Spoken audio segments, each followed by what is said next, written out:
আসসালামু আলাইকুম ওয়া রাহমাতুল্লাহি ওয়া বারাকাতুহু।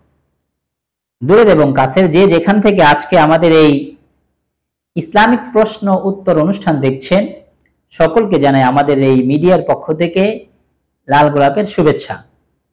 সম্মানিত দর্শকবৃন্দ, আমাদের এই মিডিয়ার মাধ্যমে আপনাদের মানব জীবনে যত মাসালা মাসাইলের প্রয়োজন রয়েছে, এই অজানা মাসালা মাসাইল জানার ক্ষেত্রে আমাদের এই তাদরিস মিডিয়া আপনাদের সহায়ক।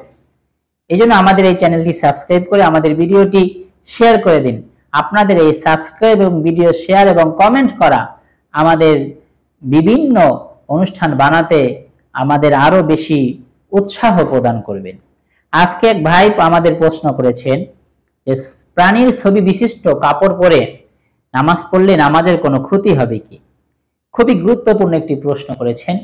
আমাদের সমাজে অনেক ভাইদেরকে দেখা যায় যে তারা নামাজ পড়ে ঠিক, কিন্তু ছবিযুক্ত প্রাণীর ছবি, এমনকি কুকুরের ছবিও থাকে, মানুষের ছবি, বিশেষ করে খেলাধুলা হলে তো কথাই নয়, কেউ নেইমার, কেউ মেসি, আবার কেউ তার পছন্দের মতন তারকার গেঞ্জি, সালমান খান, বিভিন্ন মানুষের গেঞ্জি পরে আল্লাহু আকবার করে বিশাল মসজিদে জামাতের সাথে ইমামের পিছনে দাঁড়িয়ে যায়।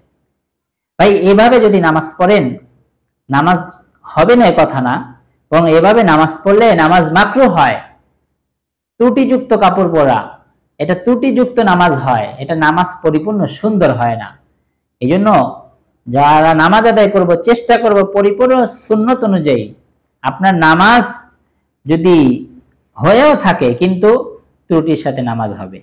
হ্যাঁ, ওই ছবি পরা যায় যে ছবি দূরের থেকে বোঝা যায় না, অথবা মাথা কাটা, শুধু একটা কোনো গাছগাছালি অথবা এমন প্রাণী যার মাথাটা দেখা যায় না, বোঝা যায় না, এক্ষেত্রে তাদের নামাজ পোশাক পরিধান করে নামাজ হবে। তাই ছবিযুক্ত পোশাক পরিধান করে নামাজ আমরা না আদায় করার চেষ্টা করি। আল্লাহ আমাদের সহি বুঝদান